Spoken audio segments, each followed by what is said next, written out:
السلام علیکم ورحمۃ اللہ وبرکاتہ۔ بسم اللہ الرحمن الرحیم۔ رابعہ بصری رحم اللہ کی کچھ حکایتیں، کچھ سچی کچھ غلط۔ رابعہ بصری کا پورا نام رابعہ العدویہ القیسیہ تھا۔ دنیا کے کچھ حصوں میں کئی ناموں سے جانی جاتی ہیں، جیسے حضرت بی بی رابعہ بصری یا پھر رابعہ البصری یا بس صرف رابعہ بصر، ان ناموں سے جانی جاتی ہیں۔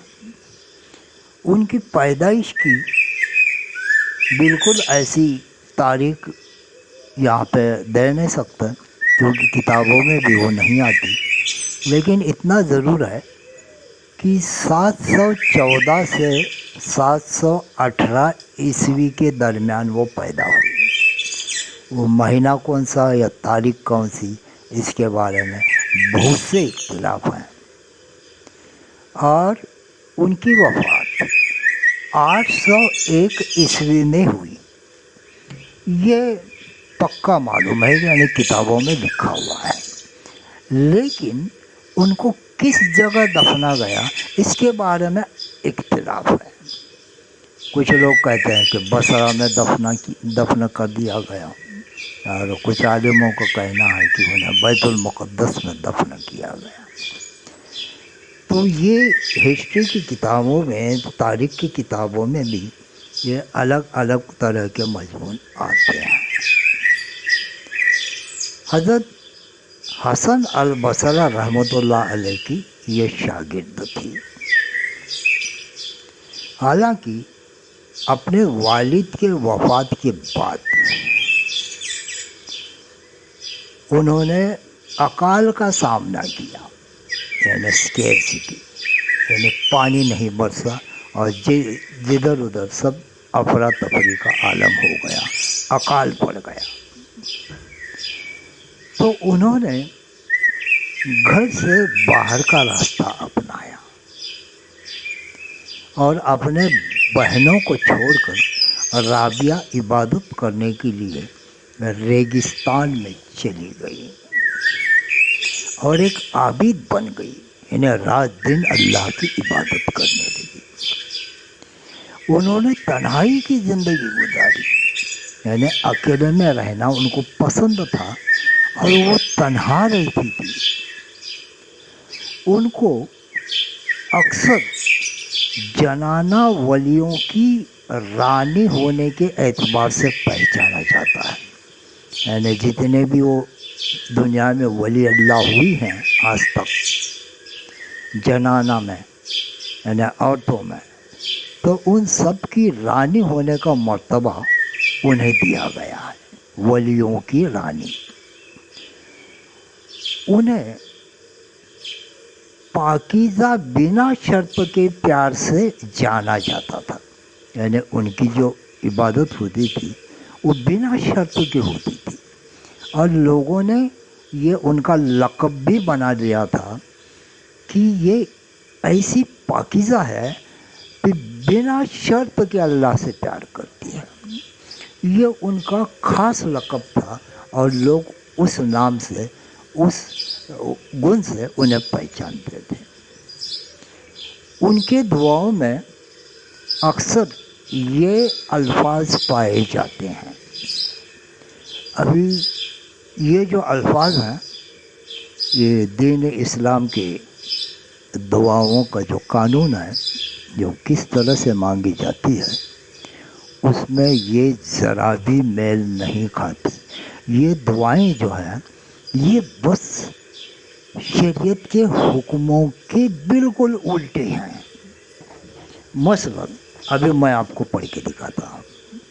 ان کی ایک دعا اس طرح ہوتی تھی: اے اللہ، اگر میں جہنم کی وجہ سے آپ کی عبادت کرتی ہوں تو مجھے جہنم میں جلا دو۔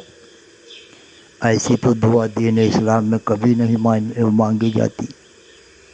یہ تو خودکشی مانگنے کی یا اپنے لیے بد دعا مانگنے کی دعا ہے۔ اصل میں واقعہ اس طرح کا نہیں ہے۔ یہ خالص اللہ کے لیے پیار اور اتنی بلندی سے وہ بتایا گیا ہے یہاں ان دعاؤں میں کہ میں جنت یا جہنم کی وجہ سے عبادت نہیں کرتی، مجھے جہنم میں جلا دو۔ اس کا مطلب یہ ہے کہ اے اللہ، ان باتوں کا مجھ پہ ذرا بھی اثر نہیں ہوتا کہ میں جہنم سے ڈر جاؤں یا جنت کی خواہش مند ہو جاؤں، صرف مجھے آپ چاہیے، آپ چاہیے۔ یہ بلندی کی ایک انتہا ہو گئی جو اس طرح سے دعا مانگی جاتی ہے۔ یہ اصل میں اوپر سے لگتا ہے کہ دین اسلام کے قانون کے خلاف ہے، لیکن اصل میں یہ جو دعا ہے یہ عام آدمی کے بس کی بات نہیں ہے، اور اسے اس طرح دعا مانگنی بھی نہیں چاہیے۔ یہ جو باتیں ہیں، یہ دعائیں ہیں، صرف ولی اللہ کے لیے چلتی ہیں، یہ عام آدمیوں کی کچھ کام کی نہیں ہیں۔ تو اس طرح دعا نہ مانگے، صرف یہ ولی اللہ ہے اور وہ کس طرح دعا مانگتے تھے یہ یہاں پہ بتایا جا رہا ہے۔ دوسری ایک دعا اس طرح ہوتی تھی، اے اللہ، اگر میں تیری عبادت جنت کو پانے کی خواہش کی وجہ سے کرتی ہوں تو مجھے جنت سے باہر کر دو۔ یہ دیکھو، یہ بھی بالکل الٹی دعا ہو گئی نا۔ جو عام دعائیں مانگی جاتی ہے وہ جنت پانے کی دعائیں مانگی جاتی ہیں، اور ویسے حدیثیں بھی نازل ہوئی ہیں، قرآن میں بھی اللہ تبارک و تعالیٰ کہا گیا ہے۔ لیکن یہ انتہا پاگل ہو گئی۔ یہ جو ولی اللہ ہے، یہ رابعہ بصری، وہ کیا کہتے ہیں کہ اے اللہ، جنت کو پانے کی خواہش بھی مجھے نہیں ہے، اس کے بجائے اگر تو خود مجھے مل جاتا ہے تو یہ سب چیزیں کو میں ٹھکراتی ہوں۔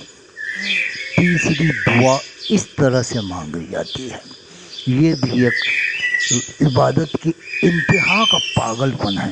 دیکھیے یہ کس طرح سے دعا مانگتی ہے، لیکن اے اللہ، اگر میں صرف خالص آپ کے لیے آپ کی عبادت کرتی ہوں تو میرے لیے ہمیشہ رہنے والی خوبصورتی، رحمت اور برکتوں سے انکار مت کیجیے۔ دیکھیے یہاں پہ جنت مانگی جا رہی ہے۔ ابھی یہ جو الفاظ ہیں کہ یہ ان جنت سے ہٹ کر وہ خواہش دل سے نکال کر مانگی گئی ہے کہ خالص اے اللہ، آپ کا پیار مجھے چاہیے۔ یہ پاگل پن کی حد کی انتہا ہو گئی۔ اس حد تک رابعہ بصری عبادت کرتی تھی، اور اللہ تبارک و تعالیٰ کو ان کی یہ عبادت بہت اچھی لگتی تھی، بہت پیار کرتے تھے وہ رابعہ بصری سے۔ اس لیے ان عورتوں میں سے انہوں نے ایک ولی اللہ بنا دیا، اور ان کا نام پورا دنیا میں بھی روشن کیا، اور آخرت میں بھی وہ بہت بلند مرتبے پہ ہوگی۔ رابعہ بصری اس دنیا سے عیسوی 810 میں پردہ فرما گئی، یعنی اس وقت ہجری سال تھا 185، اور ان کی وفات بصرہ میں ہوئی تھی۔ ان کی قبر بصرہ میں ہونے کے ثبوت پیش کیے گئے ہیں۔ بیت المقدس والی بھی ایک قبر دکھائی جاتی ہے کہ یہ رابعہ بصری رحم اللہ کی ہے، تو اللہ ہی بہتر جانتا ہے کہ حقیقت کیا ہے۔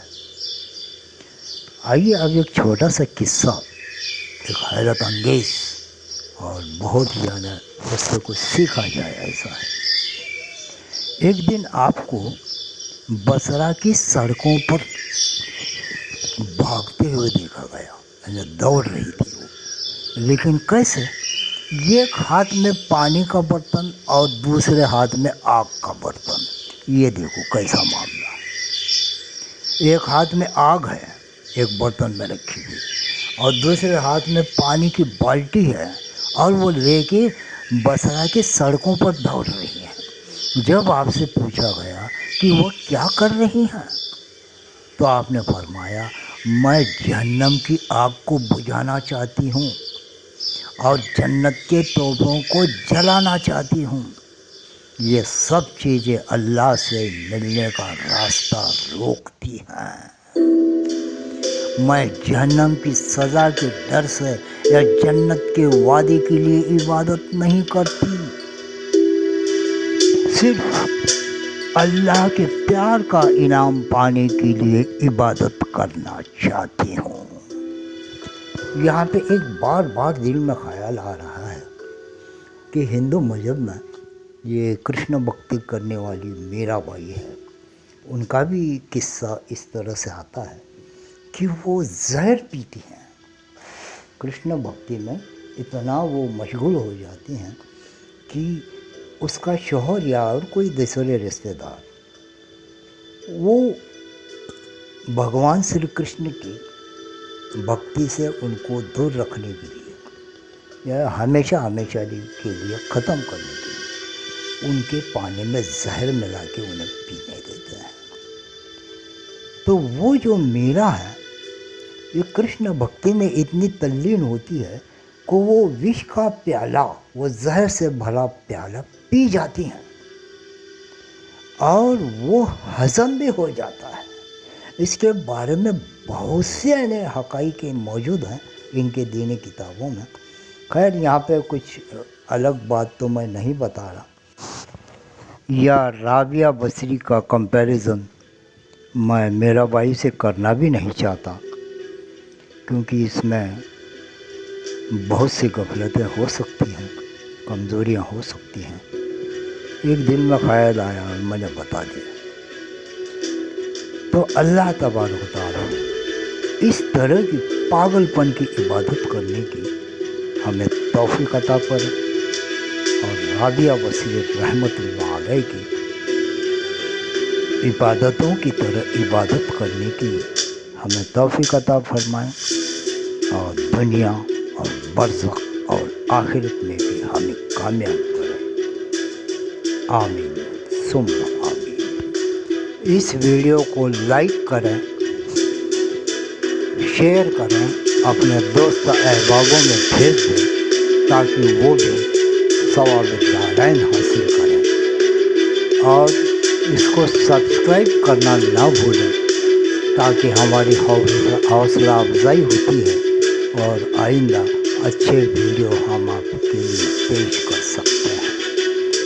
اللہ تبارک و تعالیٰ تمہیں اور مجھے بھی اپنے رحمت اور برکتوں سے نوازے۔